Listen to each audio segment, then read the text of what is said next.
जय हिंद साथियों, नमस्कार। मैं देवराज कुमार। आज हम करने जा रहे हैं स्टार्ट जनन चैप्टर बायोलॉजी 10वां के वन शॉट। इसको वन शॉट नहीं, इसको दो क्लास में हम ख़त्म करेंगे। एक आज और एक कल करेंगे, है ना। दो क्लास में ख़त्म करेंगे, ज़्यादा अच्छा रहेगा। और जो दोनों क्लास रहेगा उसको हम या तो एक साथ में लगा देंगे, यही लंबा वीडियो बन जाएगा, या तो दो अलग अलग वीडियो बन जाएगा, कुछ भी हो सकता है। चलिए पढ़ते हैं हम जनन। इस चैप्टर में हमको पढ़ना है कि जनन कैसे होता है ना। एक प्राणी अपने जैसा दूसरा प्राणी का कैसे निर्माण करता है, कैसे एवोल्यूशन हुआ, है कि नहीं जी। अगर नहीं होता जनन तो एक आया कोई पृथ्वी पर, वही रह जाता।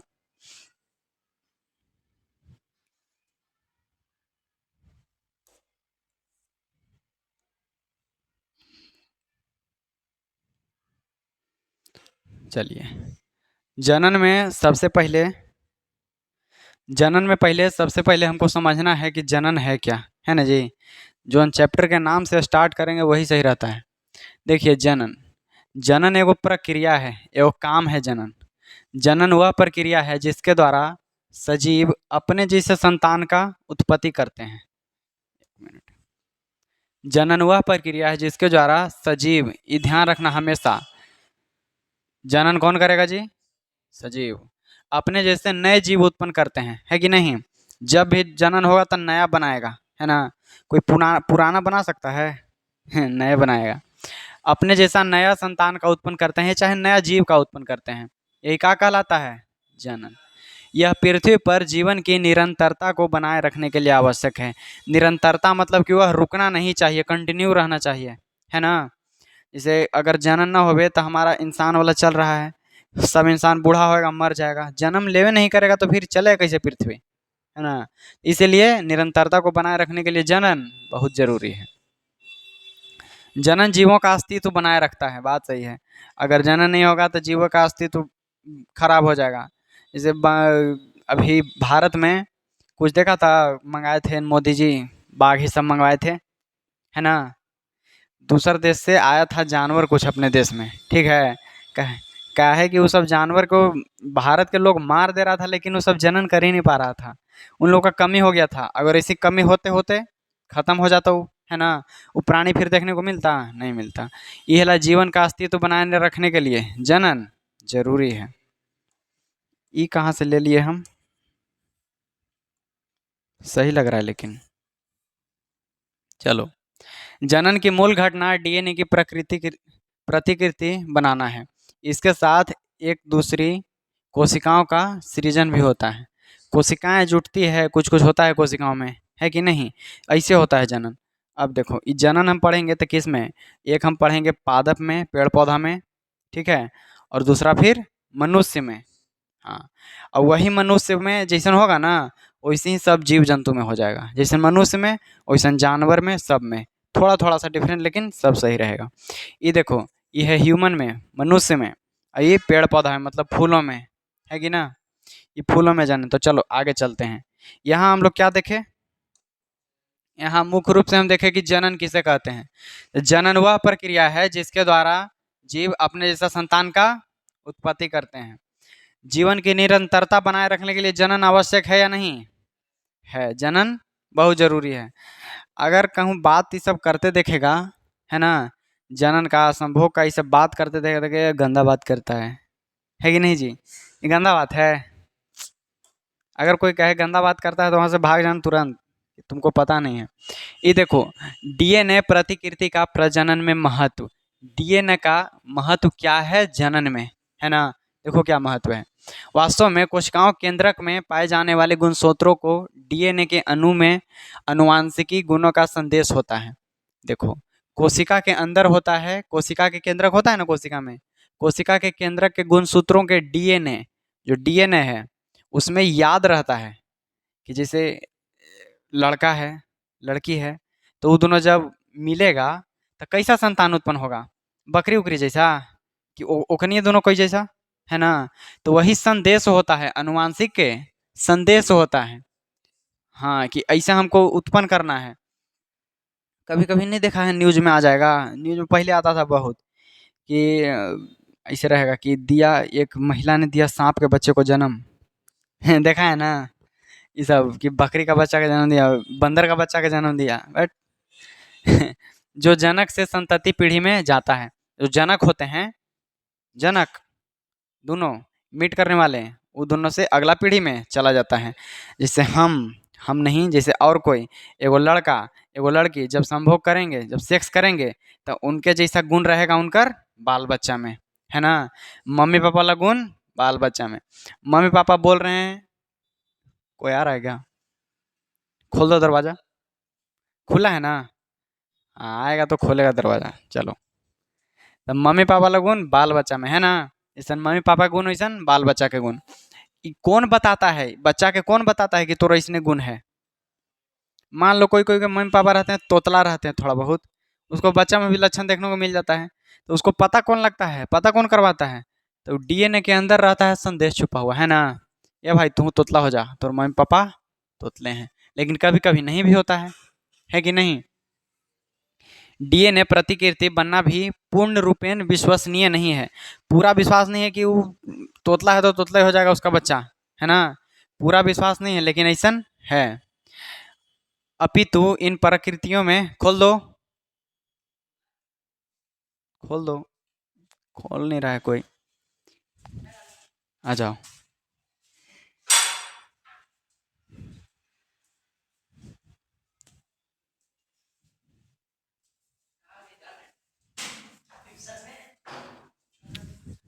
चलो, यहाँ क्या बताए कि जो मम्मी पापा वाला गुण होता है,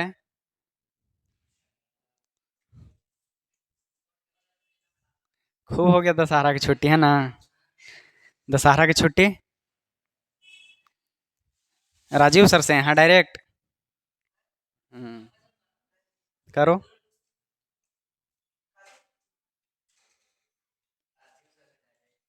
हम्म, चलो समझो डायरेक्ट। कमा लिया पैसा मोट।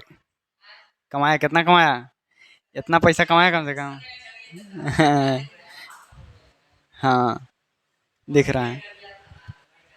अच्छा, कोई दिक्कत नहीं है, चलो। डीएनए प्रतिकृति बनना भी पूर्ण रूपेण विश्वसनीय नहीं है। मतलब डीएनए में जो संदेश है वो बच्चा में जाएगा या नहीं जाएगा, पूरा रूप से विश्वास उस पर नहीं किया जा सकता है। अपितु इन प्रकृतियों में कुछ विभिन्नताएं भी उत्पन्न हो जाती है ना। जैसे मम्मी पापा दोनों कोई तोतला नहीं है कि नहीं। मम्मी पापा दोनों के वैसा कोई लक्षण नहीं है, लेकिन बच्चा में भी कभी कभी हो जाता है, कभी कभी वो विभिन्नता हो जाता है।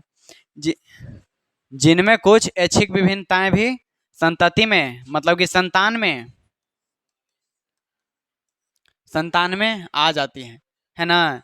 ये सब डीएनए के महत्व है। डीएनए के ये सब महत्व है कि कैसे डीएनए है जो बाल बच्चा पर असर कर जाता है डीएनए के चलते, है ना। फिल्म उलिम देखा है जी? फिल्म उलिम देखा है? जब ज़्यादा कुछ हो जाए ना लफड़ा, तो कहे चलो डीएनए टेस्ट कराओ, है ना। वही वाला मैच होता है, वही कराते हैं मैच जाके। अब देखो विभिन्नता के महत्व। अब इसके बाद विभिन्नता के महत्व। यदि एक समिष्ट अपने निकेत के अनुकूल, परंतु निकेत में कुछ उग्र परिवर्तन, ताप जल स्तर में परिवर्तन आदि आने पर समिष्ट का पूर्ण विनाश संभव है। कहता है, मान लो कि जैसे हम लोग पहले थे, पहले सुना है कि बंदर उंदर थे, है ना, हेमोसेपियंस। हाँ, तब जैसे जैसे हमारा ज़रूरत बढ़ते गया, वैसे वैसे हम सीधे चलते, पहले इसे गुड़क के चलते थे, है ना। जैसे जैसे ज़रूरत बढ़ते गया वैसे वैसे बड़ा हो गए, है कि नहीं। दो गो मिथ है यहाँ। या तो हम लोग का उत्पत्ति हुआ होगा मछली से, या तो बंदर से। मछली से, मछली से सबसे पहले जीवन सबसे पहले आया था। जीवन के एकदम सबसे शुरुआत पनपा था समुद्र में, जल से। जल से फिर देखता है कोई कोई अभी जानवर है जो जल में भी रहता है, जमीन पर भी रहता है ना। हाँ, ये सब बहुत सारा है कि नहीं। वैसे तो हम जल में और जमीन में दोनों में रहते हैं। संडे का संडे नहर में रहते हैं, चलो। तो वही कहता है, यदि एक समिष्ट अपने निकेत के अनुकूल, परंतु निकेत में कुछ उग्र परिवर्तन, जैसे मम्मी पापा कुछ है ना। अब मान लो यहाँ के है, अब देखना तुम वहां जाके अफ्रीका में जाके देख लो, चाइना वाला के उठाओ मम्मी पापा और जाके रख दो बच्चा के अफ्रीका में, वो अफ्रीकन हो जाएगा एकदम, है ना। काला काला हो जाएगा, उसका बाल ऐसे घुंघराला हो जाएगा, पूरा टाइट चमड़ी का हो जाएगा वो। तो वही कहता है कि ताप या जल में स्तर में परिवर्तन आने पर समिष्ट का पूर्ण विनाश हो सकता है। अगर ये सब संतान में चेंज नहीं हुआ, अगर हमेशा अपन मम्मी पापा जैसा रह गया, अगर हम लोग हमेशा मछलिए जैसा रह जाते, चाहे चिंपांजी बंदर जैसा भी रह जाते, तो यहाँ तक पहुँच पाते आज? नहीं पहुँच पाते। तो वही कहता है कि अपन वातावरण को देखते हुए इस सब में चेंज हो जाता है, ठीक है। वातावरण को देखते हुए डीएनए में चेंज होता है, उनका संतान में चेंजिंग हो जाता है। वही विभिन्नता का महत्व है। परंतु यदि समिष्ट में कुछ जीवों में कुछ विभिन्नता होगी तो उनके जीने की कुछ संभावनाएं रहेंगी। विभिन्नता होगी तो ना, अलग अलग होएगा तब ना संभावना बढ़ेगा। हम लोग भी मान लो मछली से आए, हेमोसेपियन से, बंदर उंदर से बने, अगर बंदरे रह जाते सब दिन तो रह जाते वहीं, है ना। विभिन्नता हुआ तब तो इतना डेवलप हुआ सब। तो वही कहते हैं, अतः विभिन्नताएं स्पीसीज की उत्तरजीविता को लंबे समय तक बनाए रखने में उपयोगी है। विभिन्नता जैव विकास का आधार है। जीवन के विकास का आधार क्या है? विभिन्नता, है ना। विभिन्नता से ही तो जीवन का विकास हुआ है इतना तक। अगर विभिन्नता नहीं रहता, जैसे मम्मी पापा वैसा लइकन, तो हो जाता जी। मान लो देखता है कभी कभी कि रिक्शा चालक का बेटा बना IAS, यह ज़्यादा देखेगा। पापा का इतना दिमाग है कि वो रिक्शा से आगे तक कभी नहीं बढ़ पाए हैं, है ना। लेकिन बेटा में विभिन्नता है, वो बन गया IAS, बन गया ना IAS। IAS, चलो ये समझा विभिन्नता। आगे बढ़ते हैं। देखो अभी ज़्यादा कुछ नहीं हुआ है, सही टाइम पर पहुँचे हो, लेकिन थोड़ा सा और चूकते तो सब चूक जाते हैं। ये देखो, अब प्रजनन के प्रकार, जनन रहे या प्रजनन रहे, दोनों बराबर हैं।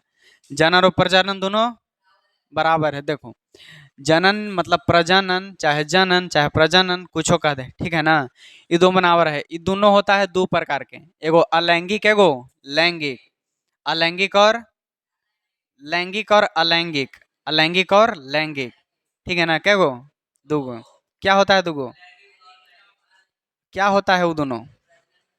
ये प्रजनन के प्रकार हैं, और जनन के प्रकार यही है। साफ साफ देखो, अलैंगिक जनन, अमतलब नहीं, अमतलब नहीं। और लैंगिक माने लिंग का उपयोग, ठीक है ना। अलैंगिक मतलब उसमें लिंग के कोई उपयोग है ये नहीं है। अलैंगिक में लिंग के उपयोग नहीं है, लेकिन लैंगिक में है, उसी पर सब टिका हुआ है। देखो अलैंगिक प्रजनन, जनन की वह विधि जिनमें सिर्फ एकल जीव भाग लेते हैं। लिंग की कोई जरूरत ना है, अकेले संतान बना रहा है भाई। एकल जीव मतलब एक जीव भाग लेते हैं। कितना जीव? सिर्फ एक जीव संतान बना रहा है, एक जीव भाग लेते हैं, अलैंगिक प्रजनन कहलाता है। लिंग का कोई जरूरत है ये नहीं है। अभी इसको ढकते हैं, इसमें देखो ये कितना जीव है, सब एक जीव है। यहाँ से देखो निकल रहा है, निकल रहा है ना, देखो इधर दूसरा बन जाएगा, यह टूट जाएगा, तो एक जीव से दो जीव बन गया अपने आप, बना ना। अब इसमें देखो, अगर ये को छिपकली अकेले रहती तो हो पाता कुछ नहीं। तो ये कौन सा जनन हुआ? लैंगिक। ये अलैंगिक। इसमें भी कोई दिक्कत नहीं, इसमें कहाँ से रहा दिक्कत। ये देखो दोनों में अंतर, लैंगिक जनन और अलैंगिक जनन में अंतर है ना। देखो इधर है अलैंगिक जनन, और उधर लैंगिक जनन। इधर मान लो जो हमने हाइड्रा वाला देख रहे थे, हाइड्रा वाला, और इधर छिपकली वाला देख रहा था। ऐसे लिख देंगे तो तुम लोग को ध्यान रहेगा एकदम। आवाज ध्यान रखना है, आज नहीं है कि ध्यान नहीं, आज ध्यान रखना है। देखो आज अगर ध्यान हटाएगा तो नहीं सीख पाएगा। एकल जीव नए जीव का उत्पन्न करता है, किसमें? अलैंगिक जीवन में। मतलब कि एक जीव, मात्र एक जीव दूसरा जीव का निर्माण करता है ना।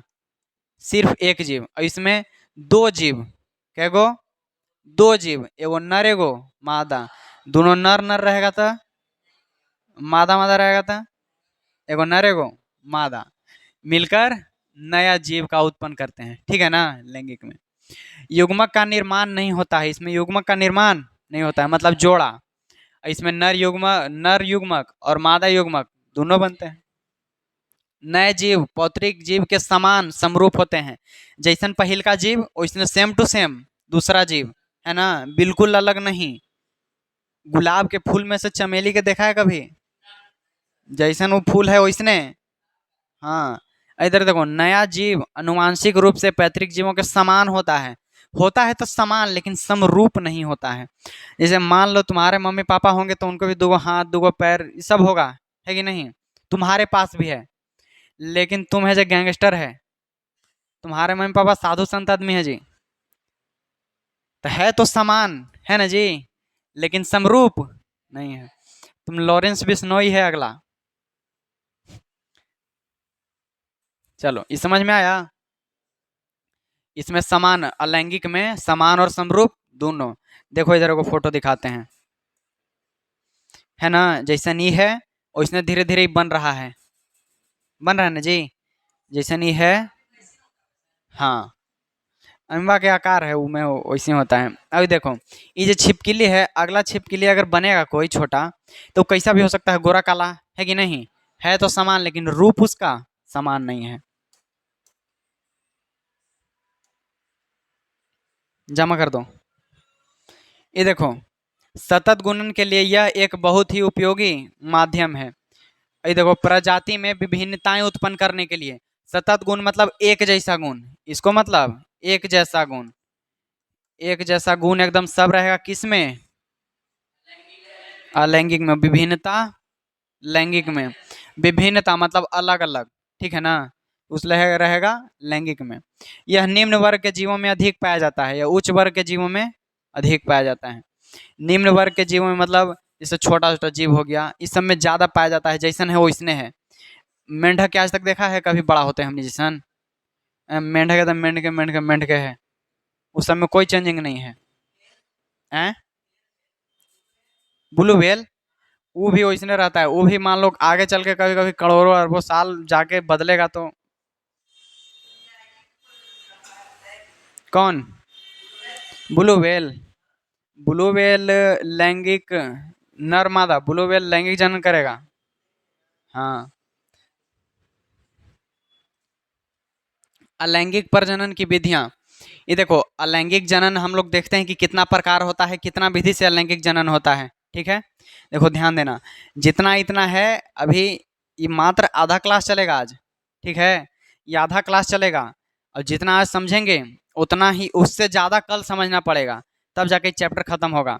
हम लोग को जल्दी जल्दी अगर करके सब निपटना है, जाके लास्ट में पहुंचना है इंपॉर्टेंट इंपॉर्टेंट क्वेश्चन पर, तभी सब समझना जरूरी है। ये सब अगर डीप में पढ़ना रहता है ना, तब बढ़िया से एक एक पार्ट पढ़ाया जाता है रेगुलर क्लास में। रेगुलर क्लास में मजा आता है, समझे? कि अगर चल रहा है मादा जनन तंत्र के वर्णन, तो वही चल रहा है एक दिन, है ना? यहाँ जितना है मेन मेन उतना ही पढ़ के निकल देंगे आगे। ये देखो, अलैंगिक जनन पर के विधियां कि कितने विधि से होते हैं, ठीक है ना, ये ध्यान में रखना। एगो है विखंडन, क्या है? विखंडन। विखंडन से क्या समझ में आता है? कि टूटना, है ना, विखंडन। अरे, द्विविखंडन, अरे, बहुविखंडन, फिर है खंडन, पुनरुद्भवन चाहे तो पुनर्जन्म, मुकुलन, बीजाणु सम बीजाणु समासंग, कायिक प्रवर्धन, बीजाणु समासंग, दो बार लिखा गया है, ठीक है? चलो, अब एक में से एक करके हम सबको पढ़ते हैं। सबसे पहले आया है विखंडन, ठीक है ना? देखो विखंडन क्या होता है। इस प्रजनन प्रक्रम में एक जनक कोशिका या दो कोशिका, दो से अधिक संतति कोशिकाओं में विभाजित होते हैं। देखना, इसमें इस प्रजनन में एक जनक, कितना जनक है? एक जनक है कोशिका, दो या दो से अधिक संतति कोशिकाओं में विभाजित हो जाता है। ये जो एगो है ना, ये चाहे तो टूट के दो बन जाएगा, चाहे दो से अधिक। जैसे में ये होता है अमीबा में, दिख रहा है अमीबा? अमीबा के जनन में देखो, एक केंद्रक से छोटा छोटा दो केंद्रक टूटा हुआ अलग हो गया विखंडन, है ना? ये होता है किस में? अभी कैसे होता है ना, ये अगर जानने लगोगे तो सब के बहुत सारा है, बहुत सारा स्पीसीज है। मुख्य रूप से हमने के पढ़ना है, इससे ये सब के जान के उतना, जब डीप नॉलेज लेंगे ना जाकर ट्वेल्थ में ये सब पढ़ेगा, तो आओ गहराई में है ट्वेल्थ। यहाँ थोड़ा सा गहराई में पढ़ना है मनुष्य में प्रजनन, ठीक है? उसके अलावा ये सब में खाली है कि बस ऐसे होता है। ये देखो, ये होता है द्विविखंडन अमीबा में। इसमें होता है अमीबाओ, प्लेज्मोडियम और लोस्मानिया। ठीक है ना। ये तीनों में क्या होता है? द्विविखंडन, विखंडन। ये तीनों में क्या होता है जी? विखंडन, माने टूटता है। अब देखो, द्विविखंडन और बहुविखंडन ये दोनों में से ही निकलेगा, है ना। अगर खाली विखंडन का है तो ये दोनों, ठीक है। अगर द्विविखंडन का है तो अमीबाओ, लेस्मानिया। अगर पूछे कि निम्न में से द्विविखंडन किस में होता है? अमीबा, लेस्मानिया, प्लाज्मोडियम, ए और बी, इनमें से कोई नहीं। ए और बी, अमीबा और लेस्मानिया, है ना, इन दोनों में होता है। इसमें जीव दो कोशिकाओं में विभाजित होता है। विखंडन मतलब कि टूटना, ठीक है। यह ना विखंडन, विखंडन माने एगो से टूट जाना। अब देखो, द्विविखंडन मतलब कि एक से दो गो में टूटना। एगो से द्विविखंडन, द्वि मतलब दो गो, विखंडन मतलब टूटना। एगो से जब दो गो बन जाता है तो क्या कहलाता है? द्विविखंडन। और देखो बहुविखंडन, इसमें जीव बहुत सारी कोशिकाओं में विभाजित हो जाते हैं। इसमें जीव है जो बहुत सारी कोशिका में विभाजित, माने कि दो गो से ज्यादा, दो गो से। तो ये क्या हो गया? बहुविखंडन, बहुत विखंडन। इनमें बहुत विखंडन हुआ, है ना। इनमें है पैरामीशियम, इसमें द्विविखंडन में। हम्म।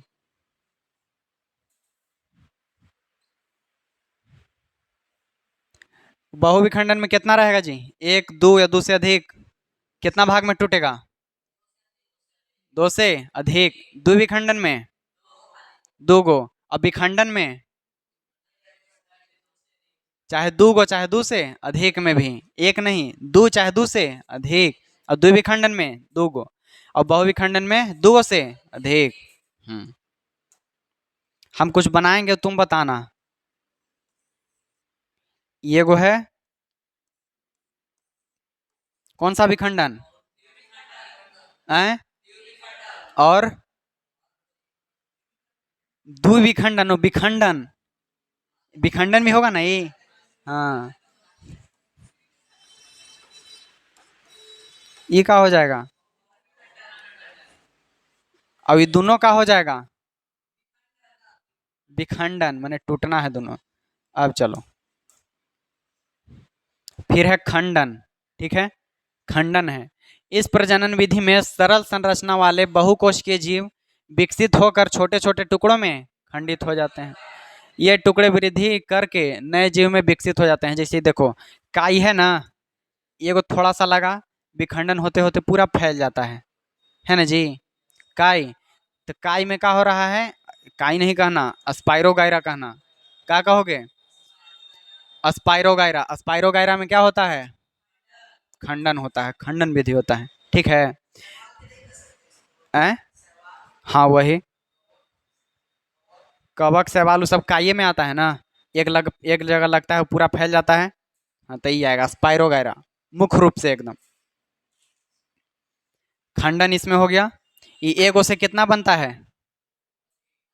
एकदम बहुत सारा, तुरंत फैल जाता है। फिर है पुनरुद्ध भवन। ठीक है ना, पुनरुद्ध भवन, पुनर्जन्म, पुनर्जन्म है। इस प्रक्रम में किसी कारणवश जब कोई जीव कुछ टुकड़ों में टूटता है, तब प्रत्येक टुकड़ा नए जीव में विकसित हो जाता है। मतलब कोई कारणवश टूटता है। इसमें कोई है जीव जो अपन कोई कारणवश टूटता है, जितना टुकड़ा में टूटता ना है, उतना नया जीव के निर्माण हो जाता है। ठीक है। जैसे मान लो कि हम कोई जीव हैं, चाहे तुम ही कोई जीव है, तुम कोई कारणवश ढेर सारा हाथ कट गया, दो गो उंगली उधर छिटा गया, दो गो उधर छिटा गया उंगली, और सब जो छिटाया वो नया नया जीव बन गया। समझ रहे हो ये?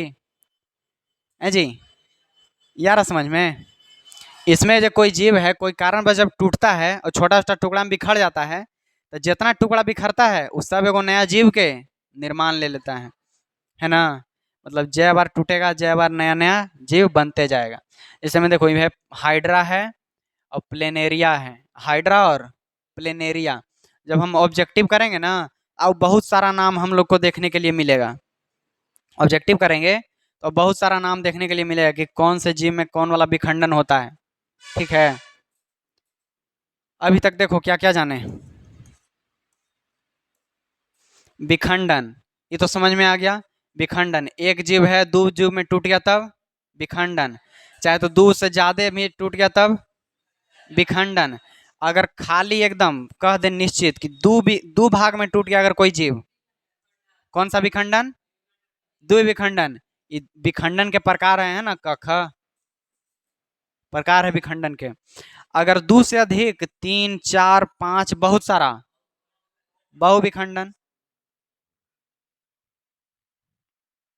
खंडन, इसमें अगर कोई कारणवश टूट जाए, अगर कोई कारणवश टूटता है तो बहुत सारा एकदम बन जाता है ना, एक जगह लगा और जनन करते करते करते करते पूरा घेर लेता है, जैसे काई हो गया है ना। इनमें बहुकोशिकीय जीव होते हैं, बहुकोशिकीय जीव विकसित होते हैं इसमें, होकर छोटे छोटे टुकड़ों में बिखर जाते हैं, टुकड़े वृद्धि करके नए जीव में विकसित हो जाते हैं। वो जितना टुकड़ा निकलेगा उतना उतना नया जीव बनते जाएगा। इस काई को हमेशा बढ़ते देखा होगा, घटते कभी नहीं देखा। काई जो लग जाता है हमेशा बढ़ते रहता है, घटता नहीं है। ये देखो, देखिए अब पुनर्जन्म देखें। इस प्रकार में अगर कोई कारण बस कोई जीव टूट जाए तो जितना टुकड़ा में टूटता है उतना नए जीव के निर्माण हो जाता है ना। जिससे में देखो ये हाइड्रा है और प्लेनेरिया है ना, हाइड्रा और प्लेनेरिया। अब देखते हैं मुकुलन। अब क्या आता है जी? मुकुलन। मुकुलन से सवाल आता है, मुकुलन के ध्यान देना। इस प्रक्रिया में मतलब कि कौन सा प्रक्रिया? मुकुलन। अभी तक क्या क्या जाना बताओ।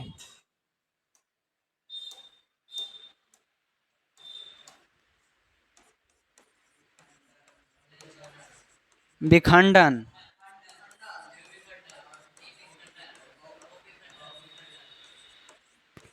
बहुविखंडन।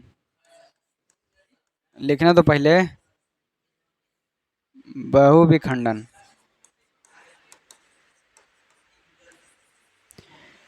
विखंडन, द्विविखंडन, बहुविखंडन। और क्या जाना? एगो खंडन जाना, पुनर्जन्म जाना है ना। चलो अब आया है मुकुलन। अब क्या आ गया? मुकुलन। विखंडन से तो तीन गो चार गो याद हो जाएगा, विखंडन, द्विविखंडन, बहुविखंडन, खंडन। एगो आया पुनर्जन्म, अब आया मुकुलन। इस प्रक्रिया में, इस प्रक्रम में मतलब मुकुलन में जीव के शरीर पर एक उभरा उत्पन्न होता है, एक उभार उत्पन्न होता है। क्या उत्पन्न होता है? उभार। जैसे मान लो कि कोई जीव है तो उसके शरीर पर से छोटा छोटा उभार उत्पन्न होता है, जिसे मुकुल कहते हैं। उसको क्या कहते हैं? मुकुल। जैसे ही देखो कुछ उभार जैसा लग रहा है कोई जीव पर, है ना, यही क्लियर इमेज मिला। यह मुकुल पहले नन्हे फिर पूर्ण जीव में विकसित हो जाते हैं। यह मुकुल तो पहले नन्हा नन्हा रहता है, छोटा छोटा, लेकिन फिर पूरा जीव में, पूरा जीव में विकसित हो जाता है, पूरा जीव में विकसित। जब मुकुल रहता है, मान लो कोई के शरीर पर छोटा छोटा ऐसे फुंसी दाना जैसा है तो उसको क्या कहते हैं? मुकुल। उसको क्या कहते हैं? मुकुल। देखो, है ना मुकुल। मुकुल बाद में बड़ा होता है और फिर एगो नया जीव बन जाता है। अब ये प्रक्रिया को क्या कहते हैं? प्रक्रिया के मुकुलन कहते हैं। जो छोटा छोटा नन्हा नन्हा उभार रहता है उसको मुकुल कहते हैं। और इस प्रक्रिया में जो छोटा छोटा मुकुल है शरीर पर, वो आगे चल के बड़ा जीव बन जाएगा। अब कितना बड़ा? हमने इतना, वो जितना बड़ा रहता है, छोटा छोटा सब जीव है। तथा जनक से अलग हो जाता है, और बन के जनक से अलग हो जाता है। ये समझ में आ रहा है? जनक देखो, मान लो तुमको उदाहरण लेते हैं, बिना सर पैर के उदाहरण लेंगे तभी समझ में आएगा। जैसे देख लो, किसका उदाहरण ले, कोई को लो उदाहरण। मान लो एगो राहुल गांधी आदमी है ना। एगो कोई चिड़िया का उदाहरण लेते हैं, ठीक है।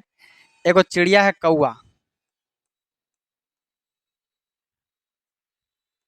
कौआ है एगो, वो कौआ के ऊपर छोटा छोटा जैसे हमनी के शरीर पर कैसे दाना फुंसी हो जाता है, तो वही छोटा छोटा दाना फुंसी, इसको हमने उभार कहेंगे। क्या कहेंगे जी? उभार कहेंगे, ठीक है ना। अब ये उभार है, ये उभार का नाम है मुकुल। उभार का क्या नाम है? मुकुल। और जैसे जैसे कौआ बड़ा होगा तो इसका मुकुल भी बड़ा होगा, है कि नहीं? जैसे जैसे, नहीं कौआ नहीं समझना, कोई जीव, ये तो हम कौआ लिए हैं यहाँ। कोई जो जीव बड़ा होगा तो उसके साथ मुकुल भी बड़ा होगा। मुकुल बड़ा होते होते अलग हो जाएगा। क्या हो जाएगा? अलग। और फिर एगो नया जीव में, और ये कौवा से अलग, माने जो जनक है इसका, जनक से क्या हो जाएगा? अलग। ये विधि क्या कहलाएगा? मुकुलन विधि कहलाएगा। ये होता है हाइड्रा ईस्ट में, ठीक ना, ईस्ट में और हाइड्रा में। अब अगर बड़ा बड़ा जानवर रहता जिसको हम लोग देखे रहते, जिसको हम आम भाषा में जानते रहते, वो सब का फोटो लगाते, अच्छा भी लगता। ये सब सूक्ष्म जीव से देखे वाला हाइड्रा है, खमीर सब है ना, ईस्ट रहता ना है, उसको देख सकते हैं ऐसे ही। लेकिन ये सब रहता है कुछ न, कभी जाने इसका खाली नाम है, जानते हैं ना। अगर लैब वैब रहता था आराम से करते उसको एक्सपेरिमेंट, देखते कभी निकाल के, कुछ कुछ ले जाते, प्याज ये सब ले जाते, उस पर देखते कौन बैक्टीरिया है, हैं, उसका झिल्ली उल्ली देखते कभी। ये देखो बीजाणु समासंघ, बीजाणु समासंघ यो है, देखो अभी तक देखे विखंडन, द्विविखंडन, बहुविखंडन, खंडन, पुनर्जन्म और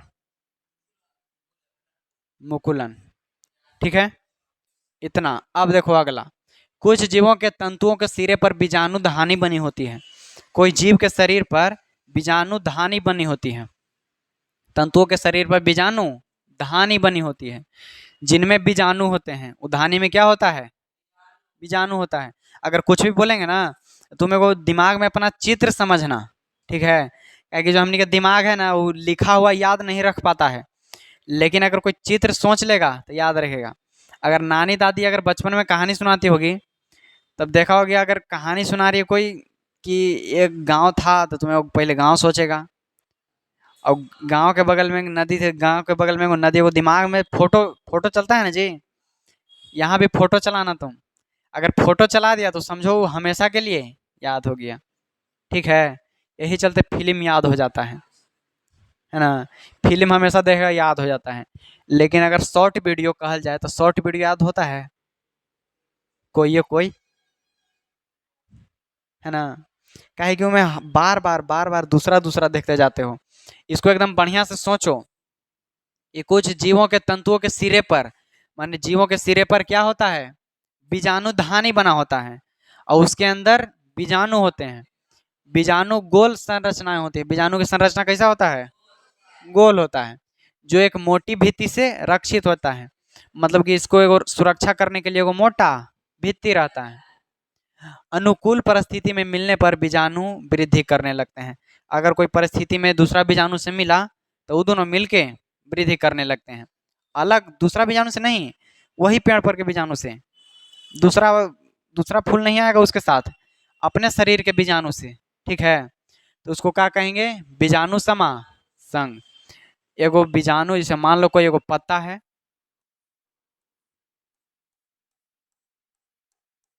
इसके ऊपर एगो बीजाणु है, बीजाणु धानी इसके अंदर बीजाणु, है ना। ऐसा थोड़ी कि एक ही को बीजाणु होगा, और भी होगा बीजाणु, धीरे धीरे बड़ा होगा। और अगर मिल गया जा करके, पत्ता के ऊपर कभी कभी नहीं देखे गोल गोल छोटा छोटा, तो वही सब अगर मिल गया जाके तो ये दोनों नया जीव के निर्माण कर देगा, नया ही सब निर्माण कर देगा। इसका विधि हमेशा याद रखना। ये तुमको परिभाषा बहुत कम है पूछेगा, इसको देखो मुकुलन का भी कोई पूछ सकता है, लेकिन ये सब के विधि हमेशा याद रखना। जैसे होता है ना नाम, ये सब ये नाम और किसमें होता है, बस बीजाणु समासंग ही था, ठीक है। बीजाणु के सिरे पर होता है बीजाणु धानी, जिनमें बीजाणु होते हैं, और जो बीजाणु के संरचना गोल होती है, ये वो मोटा भित्ति से ढका हुआ होता है, ठीक है। अगर कोई परिस्थिति में ये सब मिल गया तो बीजाणु वृद्धि करने लगते हैं और अलग जीव बन जाते हैं।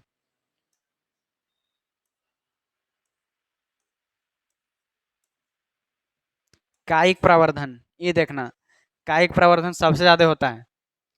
कायिक प्रवर्धन में आओ बहुत कुछ नीचे है, देखो, है ना सब।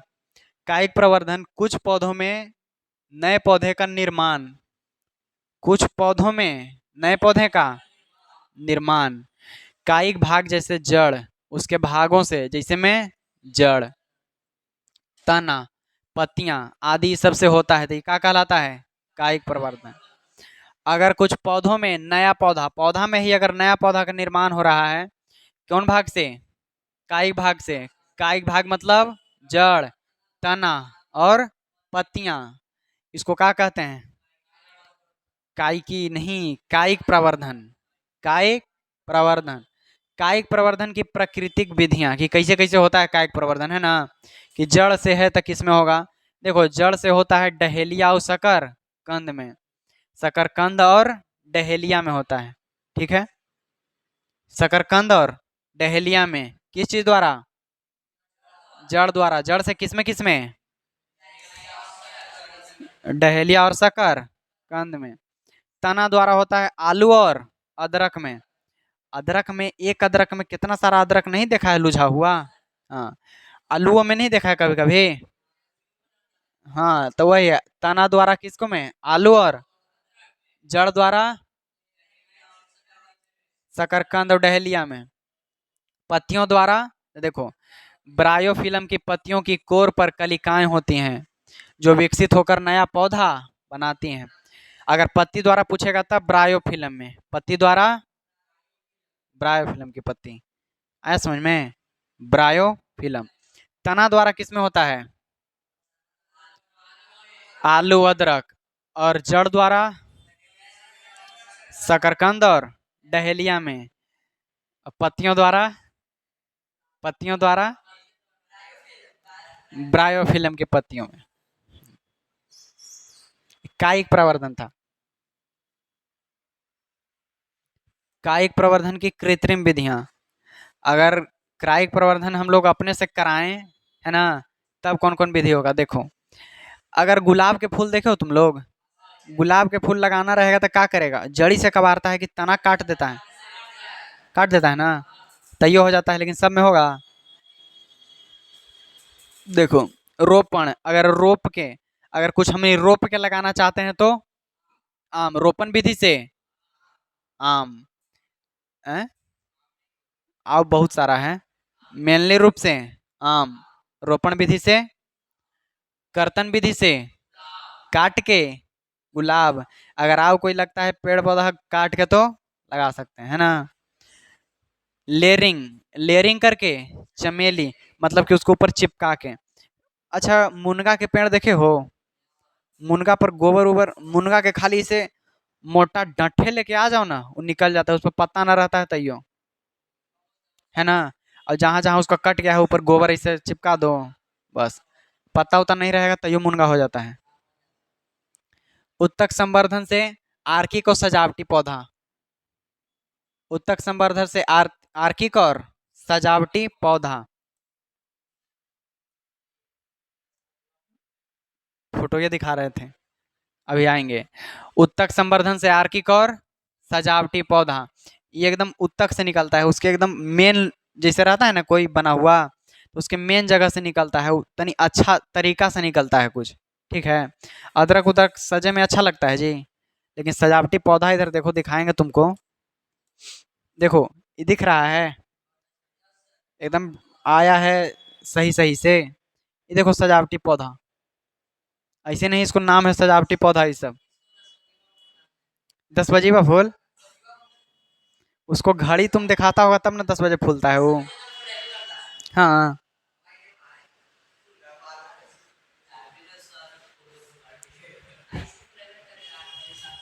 उसके पास घड़ी रखता है टाइम देखने के लिए।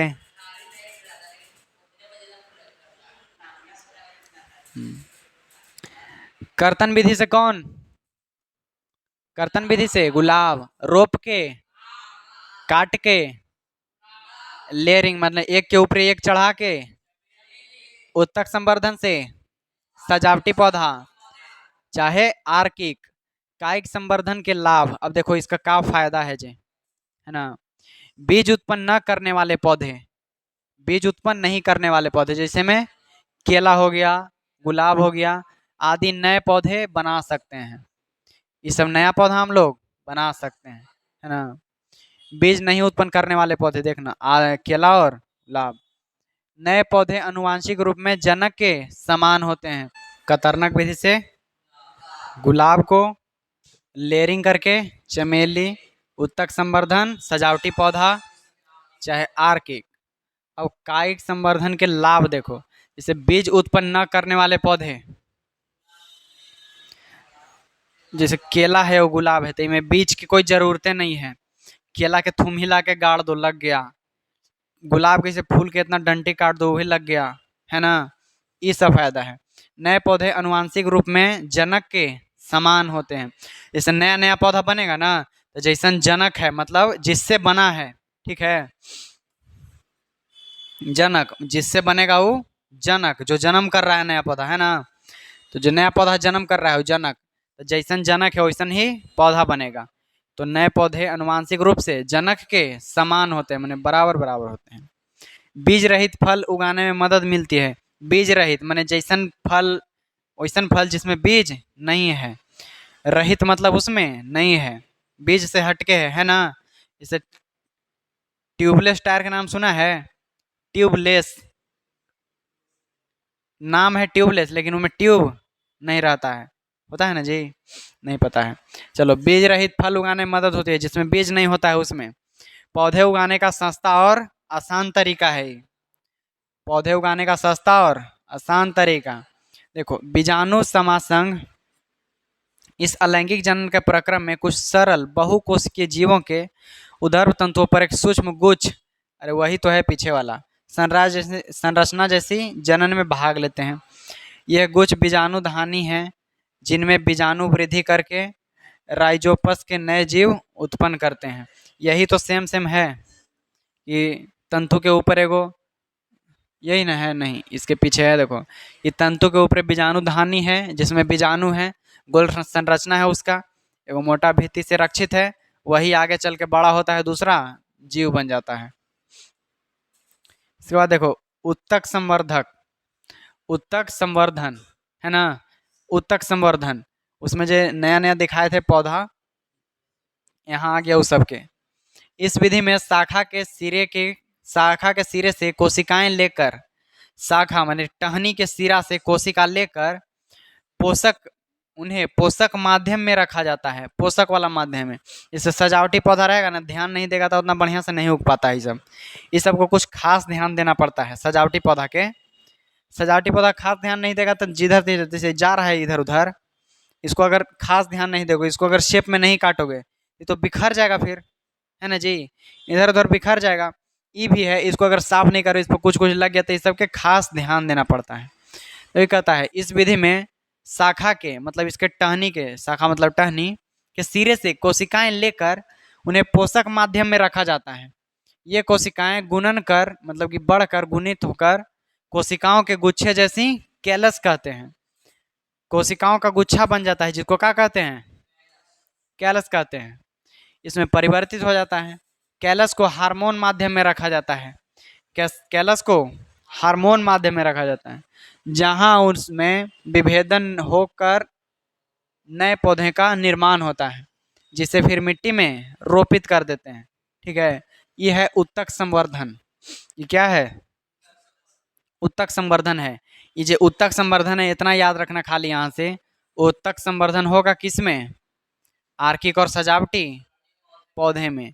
आर्किक और सजावटी पौधे में इसमें सबसे पहले एगो हमनी के पेड़ रखकर, इसका खास ध्यान रखकर उसको पहले से तैयार करते हैं। देखो, पोषक को एकदम पोषक माध्यम मतलब कि उसको अच्छा माध्यम में, जहाँ उसको हर पोषण मिले, यहाँ रखा जाए। टाइम टाइम उसको पानी देना है ना। अगर नहीं जल्दी उग पा रहा है तो उसको नमी वाला मिट्टी देना है, गोबर उबर भी डाल सकते हो, थोड़ा राखी पानी देना है, उस सब। ये कोशिकाओं गुणन करके गुच्छे में बदल जाती है, जिसको क्या कहते हैं? कैलस। कोशिकाओं का गुच्छा बन जाता है, उसको क्या कहते हैं? कैलस। फिर कैलस को हार्मोन माध्यम में रखकर उसमें विभेदन होकर नए पौधे का निर्माण होता है, जिसे फिर मिट्टी में रोप देते हैं। नया पौधा बनता है, प्रक्रिया से उसको नया मिट्टी में फिर रोप देते हैं, और फिर मिट्टी में रोपने के बाद वो अच्छा अच्छा पौधा बनता है, जिसको हम सजा सकते हैं सजावटी पौधों के रूप में। देखो, यहाँ एकदम मुख्य रूप से आएगा इस सब में से विखंडन वाला आता है। विखंडन, द्विविखंडन, मुकुलन आया ना, ये तीनों मेन आएगा, तुमको बहुत जरूर देखने को मिलेगा। ये देखो, द्विविखंडन और बहुविखंडन में अंतर। एक अंतर तो हमने अपने से जानते हैं, द्विविखंडन दो टूटेगा, बहुविखंडन हाँ आउ सब है, इतना थोड़ी है। यह क्रिया अनुकूल परिस्थिति में होती है, यह क्रिया अनुकूल परिस्थिति में होती है, यह क्रिया सामान्यतः प्रतिकूल परिस्थिति में होती है। इसमें केंद्रक दो पुत्री केंद्रिकों में विभाजित होते हैं। इसमें केंद्रक अनेक संसति केंद्रों में बट जाता है। इसमें दूगो आया ना, दूगो द्विविखंडन, एकरा में कै गो केंद्रक बन जाता है, दूगो, और इसमें अनेक बन जाता है। लिख नहीं सकते हैं अनेक को, अनेक कैसे लिखेंगे, ऐसे लिख दो अनेक, अनेक बन जाता है। इसमें केंद्रक विभाजन के साथ कोशाद्रव्य का बंटवारा होता है। जो कोशिका के अंदर जो द्रव्य होता है ना, उसका भी बंटवारा होता है केंद्रक के साथ। जैसे कोई कोशिका में ऐसे कोशिका रहता है, उसका केंद्रक रहता है, और वैसे द्रव्य रहता है, कोशिका द्रव्य, है ना, है ना जी। चलो छप गया, दिखाओ तो।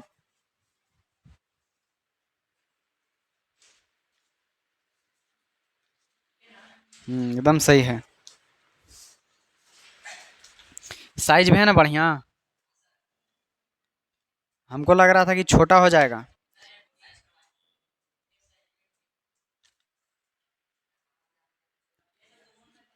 ये तुमको देखना पड़ेगा, एगो जो है दूसरा चैप्टर के है, एगो आओ है जे दूसरा चैप्टर के हैं।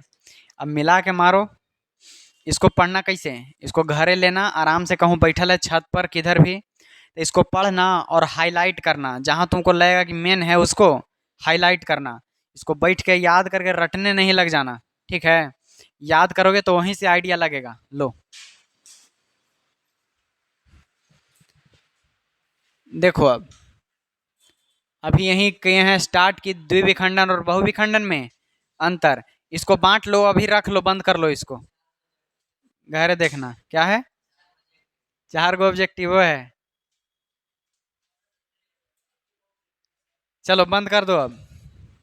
ये देखो द्विविखंडन और बहुविखंडन में अंतर, इसमें इसमें दो केंद्रक में बंट जाता है ना, और इसमें अंतरेख केंद्रक संतति में बंटता है। इसमें केंद्रक विभाजन के साथ साथ कोशिका द्रव्य का भी विभाजन होता है। यह सामान्यतः खांच विधि से होता है। इसमें खांच विधि मतलब टूट टूट के खांच लग जाता है कुछ में, वो विधि।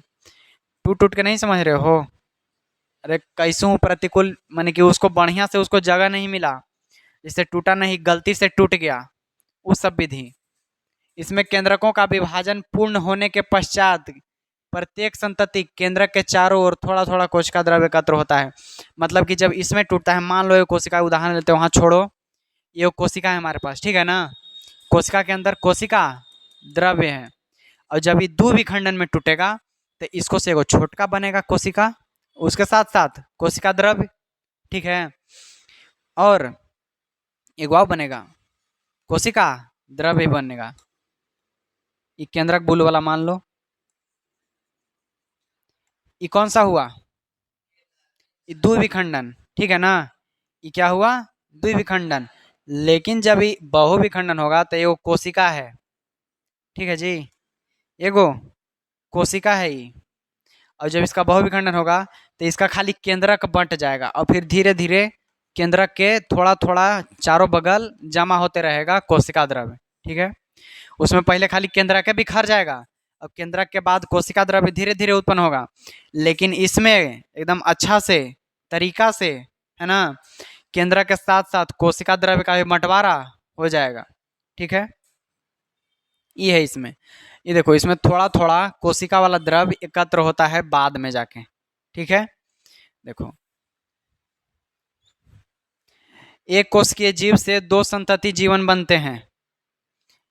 द्विविखंडन में एक कोशिका जीव से दो गो में खाली बंटता है, दो गो जीव बनता है, क्या जीव, दो जीव।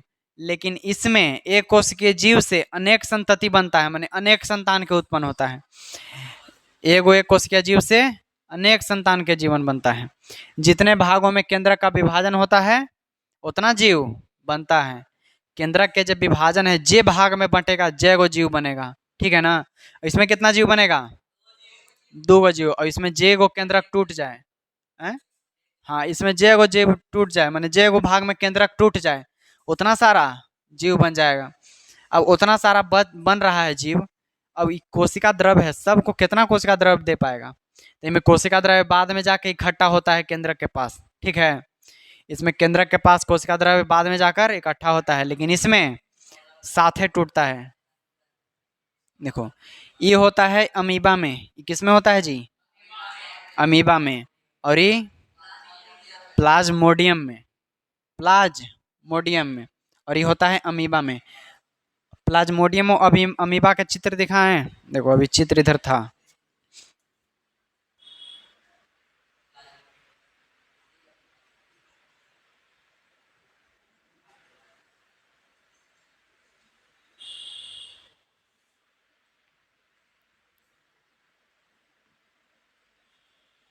ये देखो, ये अमीबा है, ठीक है ना।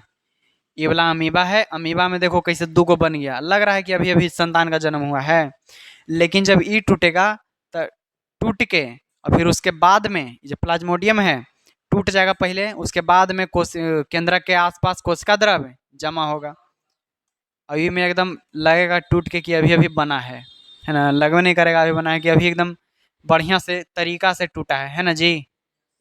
इसमें टूटेगा फिर बाद में बनते रहेगा, खाँच उच लग के टूट जाएगा, ठीक है। और जेगो बिखराया, जेगो संतान बन जाएगा इसका।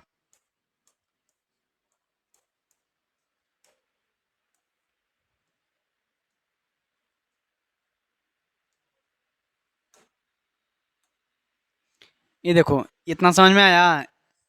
द्विविखंडन किस में होगा? और बहुविखंडन प्लाज्मोडियम में।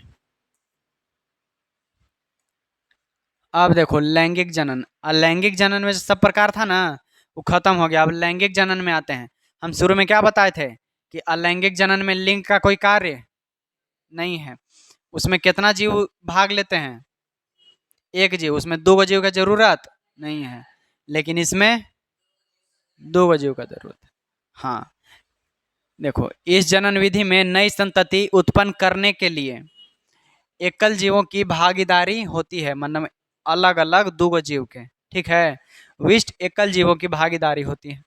दूसरे शब्दों में देखो, नवीन संतति मतलब कि नया नया संतान, नया संतान उत्पन्न करने हेतु नर व मादा दोनों लिंगों की आवश्यकता होती है। लेकिन अलैंगिक में ये सब नहीं होती है।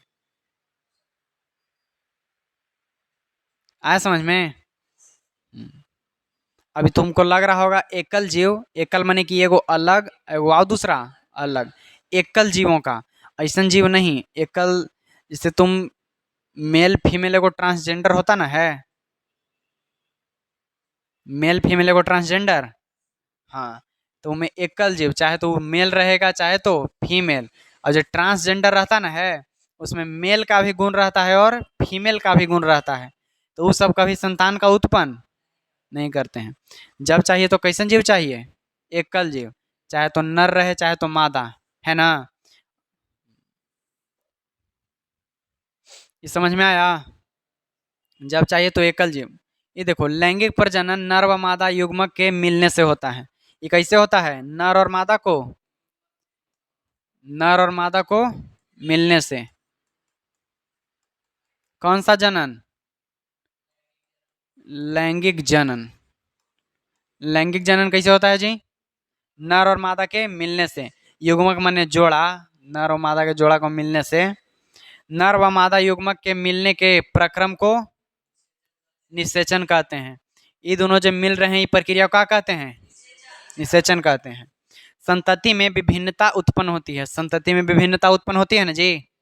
अलैंगिक में विभिन्नता उत्पन्न होती है? अलैंगिक में नहीं, लैंगिक में विभिन्नता होती है। डीएनए की प्रतिकृति बनाया बनाना जनन जनन के लिए आवश्यक है। क्यों है?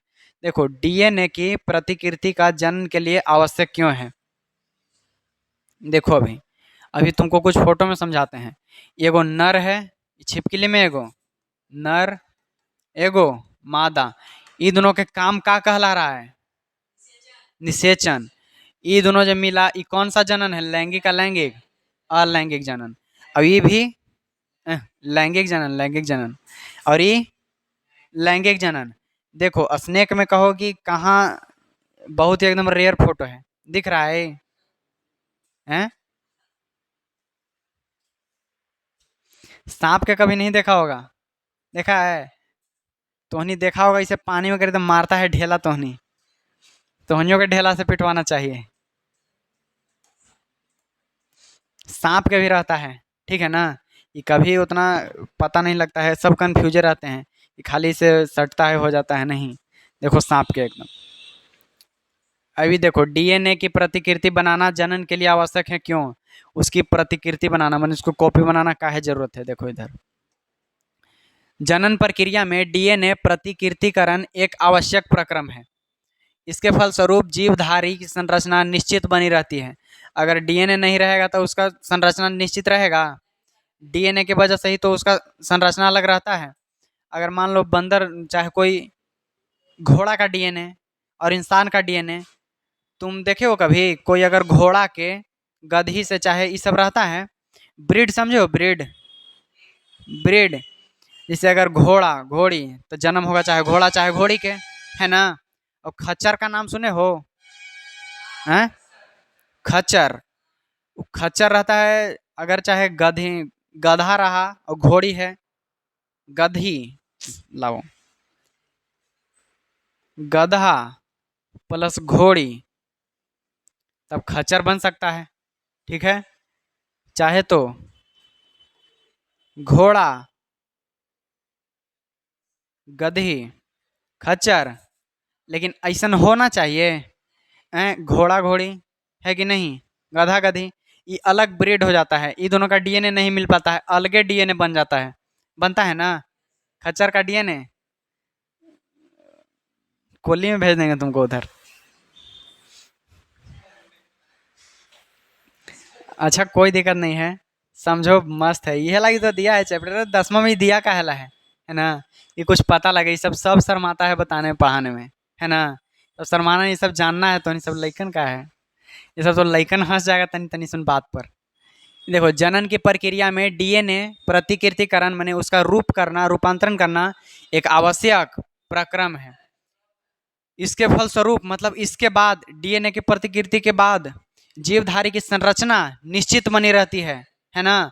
मतलब कि इंसान प्लस इंसान बराबर इंसान, इंसान प्लस आओ कोई जानवर, बिगाड़ दिया तो बिगाड़ दिया, घोड़ी और गधा बिगाड़ दिया तो प्रजातियां बिगाड़ दिया, है ना? तो ये सब डीएनए जरूरी है, जिसके कारण जीवधारी अपने सूक्ष्मावास के अनुरूप बना रहता है। अपन जे माने कि उसका पहचान है वो बना रहता है उसके कारण, ठीक है ना जी? आजकल हाइब्रिड कार आता है, हाँ, हाइब्रिड दवाई के नाम सुने हो? हाइब्रिड कितना एकदम धड़ाधड़ बनता है, लेकिन हाइब्रिड में कहता है कि हर जो करेगा दवाई से रहता है, तो हाइब्रिड रहता है। अगर कोई पढ़ाएंगे आगे, अगर कोई लंबा होने वाला पौधा के साथ में अगर कोई और पौधा के लगा दे, हाइब्रिड बन जाएगा। अभी हाइब्रिड गाय के चलन चला है, गाय, गाय के एगो नया प्रजाति है, जैसे कुत्ता जितना बड़ा बड़ा रहेगा, इतना बड़ा बड़ा गाय, देखना कभी ऑनलाइन सर्च करके, छोटा छोटा गाय के प्रजाति निकला है, छोटा छोटा एकदम है। अब ऐसे करते करते लाइगर के नाम सुने हो? लाइगर एगो मूवी देखे हो हैं? लाइगर कैसे बनता है? जैसे टाइगर सुना होगा, लायन सुना होगा, लायन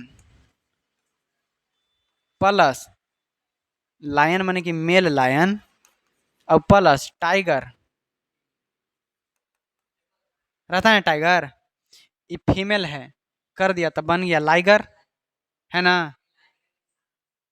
अरे वो तो फिल्म है जी फिल्म में ओकरा ऐसे कहता है, और जो जान जाएगा कि लाइगर का होता है तो का कहेगा उसको? ये तोरा ऐसे न मिल रहा है ये देखो डीएनए से समझा ना क्या होता है जे?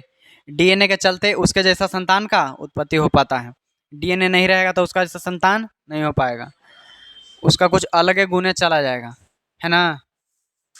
कभी कभी देखे होगे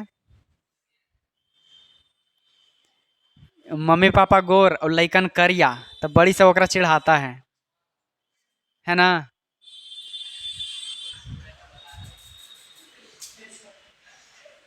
अब देखो, लैंगिक जनन में सबसे मेन इससे आता ही आता है एकदम क्वेश्चन, ठीक है। इसका जो फोटो में जितना तुमको भाग दिखाई दे रहा है सबको याद रखना है। इस सब में से क्वेश्चन जरूर आता है। हंसना था हंस लिया, अब आओ, नहीं तो परीक्षा में जाके फंस जाएगा फिर।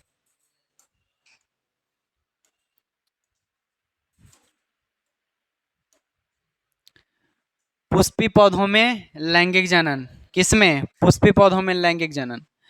आवर्त वृद्धि के जननांग पुष्प में अवस्थित होते हैं। बाह्य दल, पहले वो बता देते हैं फिर इसमें समझाएंगे। बाह्य दल, पंखुड़ी, पुंकेसर एवं स्त्री केसर। पुंकेसर एवं स्त्री केसर पुष्प के जनन भाग होते हैं। पुष्प के जनन भाग कौन सा होता है? पुंकेसर और स्त्री केसर, जिनमें जनन कोशिकाएं होती है। ये देखो, ये जो तीनों है ना, अंडाशय, वर्तिका, अंडाशय, वर्तिका और वर्तिकाग्र, ये तीनों है स्त्री केसर। ये तीनों क्या है? स्त्री केसर। और इधर है परागकोश, पुतंतु और दल। ये दल नहीं, ये दोनों खाली पुतंतु और परागकोश, ये दोनों क्या है? पुंकेसर। और पुंकेसर और स्त्री केसर मिला के क्या बनता है? फूल के जनन भाग। फूल के जनन भाग। फूल के जनन भाग कौन कौन सा है जी? स्त्री काग्र और पुंकेसर। स्त्री काग्र और पुंकेसर, ठीक है ना। ये देखो, अब ई तीनों में क्या क्या होता है? स्त्री केसर में होता है सबसे पहले देखो वर्तिकाग्र। क्या होता है? ये दिखाई दे रहा है, इसको हम कहते हैं वर्तिकाग्र। इसको क्या कहते हैं? वर्तिकाग्र। कहाँ है देख रहे हो ना? किसका भाग है वर्तिकाग्र? स्त्री केसर का। किसका है? स्त्री केसर। फिर देखो, फिर है वर्तिका। ये दिख रहा है, हाँ, ये क्या है? वर्तिका। ये वाला वर्तिका। वर्तिका के ऊपरे वाला भाग को क्या कहते हैं? वर्तिकाग्र। वर्तिका के ऊपर वाला भाग को वर्तिकाग्र। वर्तिका और वर्तिकाग्र किसका भाग है? स्त्री केसर का। अब देखो अंडाशय, ये दिख रहा है, ये है अंडाशय। जब कमल के फूल में तो नहीं इसी से करके नहीं है वो बीजा निकालता है जी, हैं? वही है अंडाशय। ये क्या है? अंडाशय। ये भी किसका भाग है? स्त्री केसर। किसका भाग है? स्त्री केसर का है, हाँ। अब देखो पुंकेसर का। अब पुंकेसर का भाग देखो, ये देखो परागकोश। क्या है जी? परागकोश, ठीक है। परागकोश में रहता है परागकण, है ना। यह है परागकोश। फिर है यहाँ तंतु, पुतंतु। क्या है? पुतंतु। पुतंतु के ऊपर वाला भाग परागकोश। अभी देखो ये जो दिख रहा है पंखुड़ी जैसा, इसको कहते हैं दल चाहे पंखुड़ी। इसको दल चाहे पंखुड़ी। पंखुड़ी के कलर बहुत सारा रहता है, बहुत रंग बिरंगा रहता है। पंखुड़ी के कलर बहुत रंग बिरंगा रहता है ना।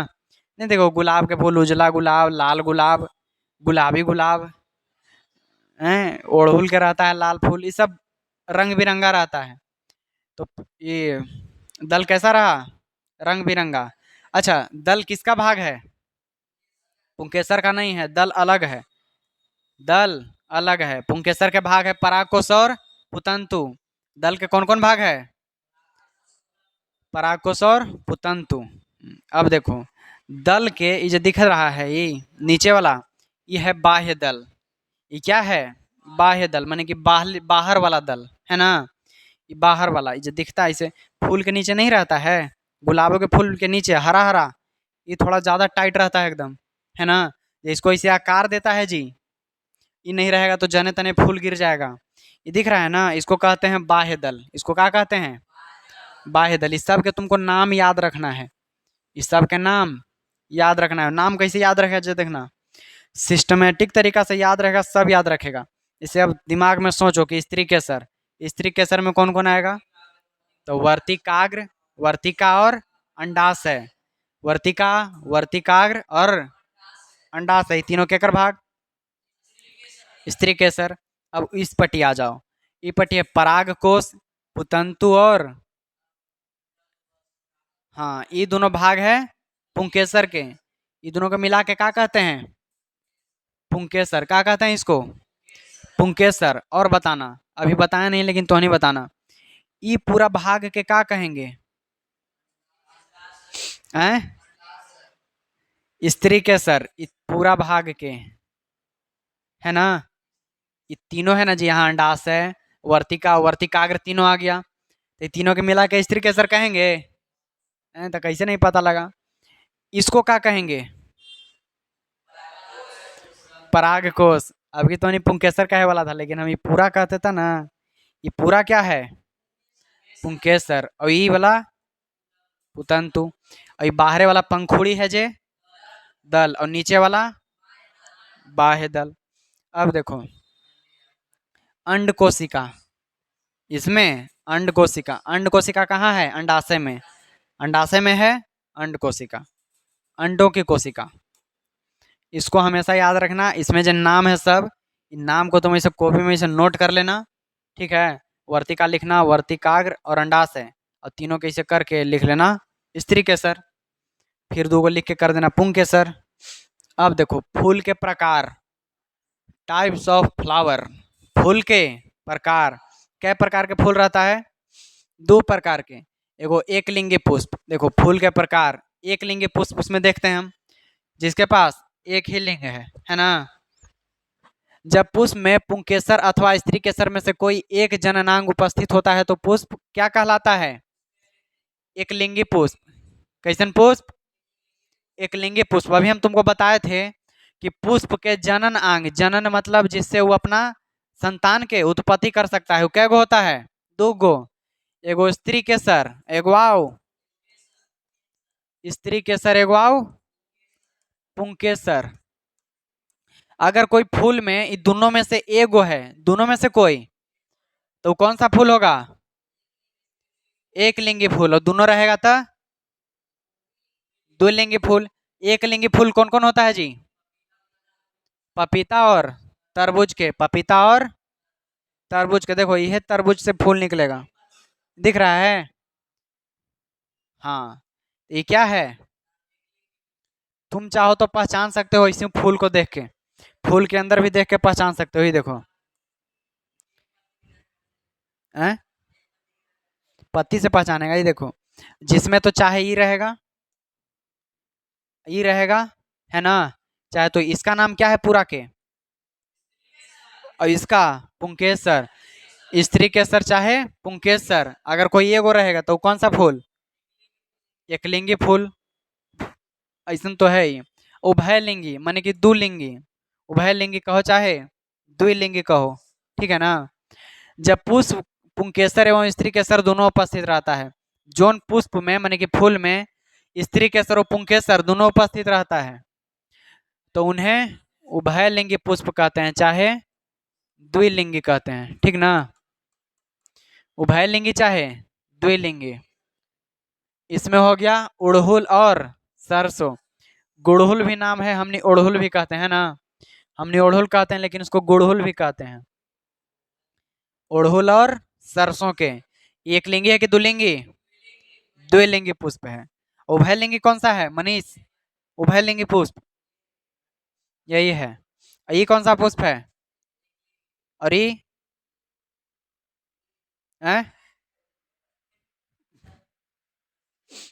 जहां हंसना था वहां हंसवा नहीं किया, बोलो उभयलिंगी है कि दुलिंगी है कि एक लिंगी है?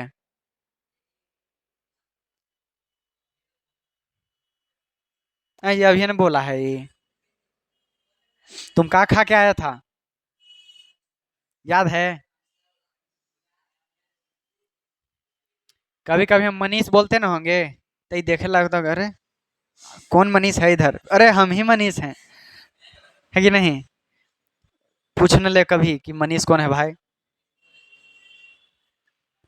उभयलिंगी और दुलिंगी, द्विलिंगी और उभयलिंगी दोनों एक होता है। उभयलिंगी है ना लिखल, और द्विलिंगी दोनों एक होता है। और एक लिंगी एक होता है। और दुई लिंगी दू होता है ना। दुई लिंगी के दो नाम और उभय और एक लिंगी के, अरे वन लिंगी नहीं कहेंगे। वन लिंगी नहीं कहेंगे उसको, एक वाव नाम ले लो, प्रथम लिंगी। चलो मजाक से हट के अब देखो बीज निर्माण के प्रक्रिया, बीज का निर्माण कैसे होता है पुष्प में जो देखते हैं। ठीक है, चलो बिच्चा बनाना सीख जाओ जी, अपने से घर बनाना। पराग कोश में उत्पन्न परागकण, पराग कोश में उत्पन्न परागकण, याद आ रहा है कि पराग कोश कहाँ था। हाँ, तब पराग कोश में उत्पन्न परागकण हवा पानी या जंतु द्वारा उसी फूल के वर्ती काग्र तक, उसी फूल के वर्ती काग्र तक, ये देखो तुम, पराग कोश के अंदर वाला परागकण उसी फूल के वर्ती काग्र, ये देखो यहाँ मेल है फीमेल है ना। दोनों जाके ऐसे कैसे, तो इसको कोई करेगा चाहे तुम अगर ज्यादा भला आदमी है तो जाओ फूल खोजो, पराग कोश को वर्ती काग्र तक कैसे ठेकावित रहो जाके, ये कर सकता है। देखो पराग कोश में उत्पन्न परागकण हवा, हवा से माने हवा से उड़ के सट जाए, चाहे पानी या जंतु द्वारा, जंतु है ना जी, करो भलाई का काम, फूल के वर्ती काग्र तक मैंने स्वपरागन अपने से होता है ना, ये तुम करा देगा, स्वपरागन या दूसरे फूल के वर्ती काग्र तक स्थानांतरित हो जाए, है कि नहीं। उसको सिर्फ परागकण को वर्ती काग्र ना चाहिए, चाहे अपन के रहे चाहे दूसर के, बीज का निर्माण कैसू कर देगा। इधर देखो फोटो में समझो, जो बात है जो फोटो में आके समझो, और कुछ नहीं सो, खाली इसी को फोटो में समझो। ठीक है, आप सबके फोटो में नहीं चित्र में समझाएंगे। तो नहीं किताब में का चित्र बनाता है कि फोटो, चित्र बनाता है, फोटो बनाएगा तो पढ़ ही नहीं पाएगा। ये देखो इधर, अरे फोटो बनाने लगेगा कितना डिटेल में फोटो बनाएगा, है ना। चित्र ऐसे बनाते हैं झूठो मूठो। पराग कोश कहाँ है जी, मान लो कि मेल फीमेल है, पराग कोश के अंदर परागकण अगर पुष्प के वर्ती काग्र तक पहुंच जाए, कैसे, हवा पानी चाहे कोई जंतु द्वारा, है ना, जैसे ही पहुंच जाए, कहाँ पहुंचेगा, हम तो उसको पहुंचाने के बाद हम ही पहुंच गए, वर्ती काग्र तक स्थानांतरित हो जाते हैं।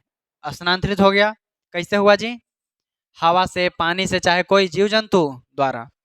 परागकण से एक नलिका विकसित होती है जो वर्तिका से होते हुए बीजांड तक पहुंचती है। परागकण से एक नलिका विकसित होती है जो, परागकण से वो नलिका विकसित होती है जो वर्तिका से बीजांड तक पहुंचती है। देखो कहाँ है, कहाँ से नलिका विकसित हुआ था, इधर से ना जी, बीजांड तक पहुंचा यहाँ से, नीचे चल गया, बीजांड तक पहुंचते हैं। अंडाशय के अंदर नर व मादा युग्म उग्मक का निषेचन होता है।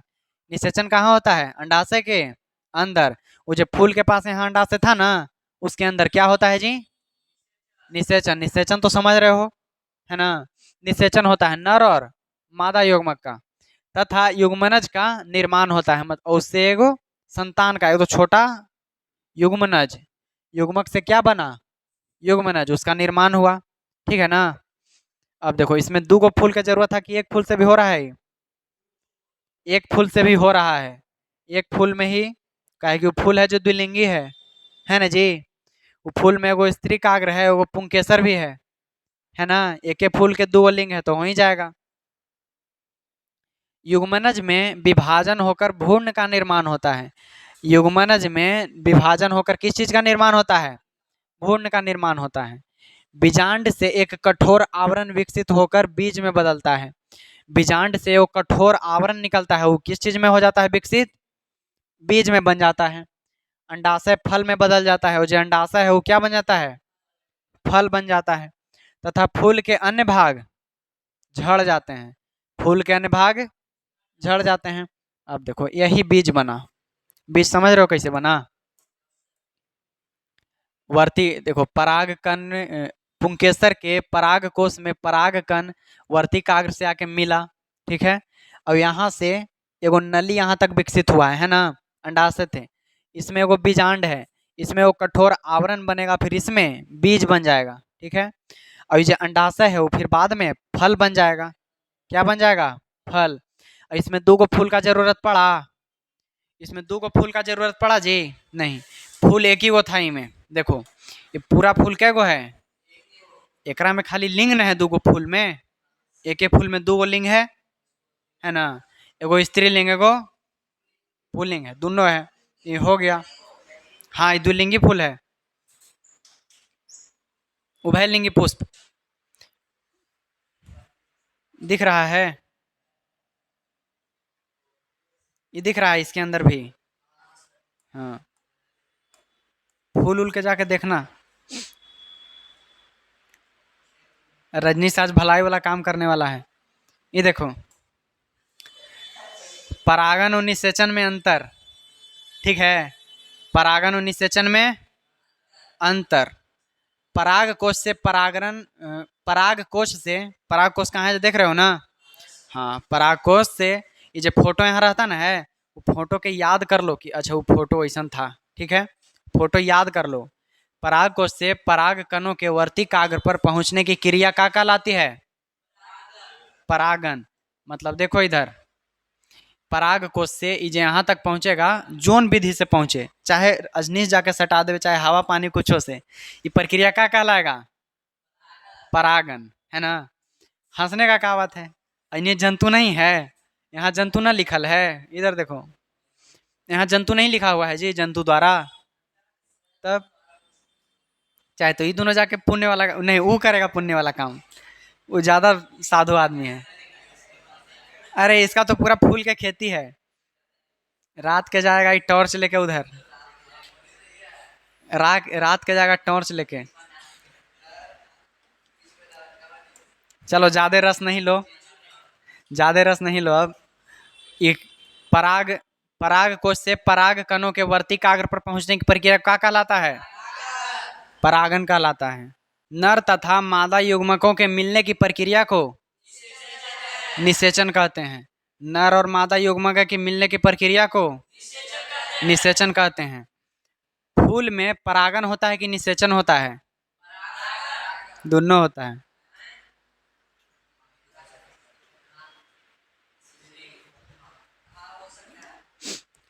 फूल में परागन और निषेचन दोनों होता है। यहाँ से यहाँ तक आया मतलब कि परागन हुआ, है ना? और यहाँ जाके निषेचन हुआ। यहाँ था ना जी? इधर अब देखो, परागन प्रायः कीट, वायु, जल, पक्षी आदि के माध्यम से होता है, इनके द्वारा होता है ना?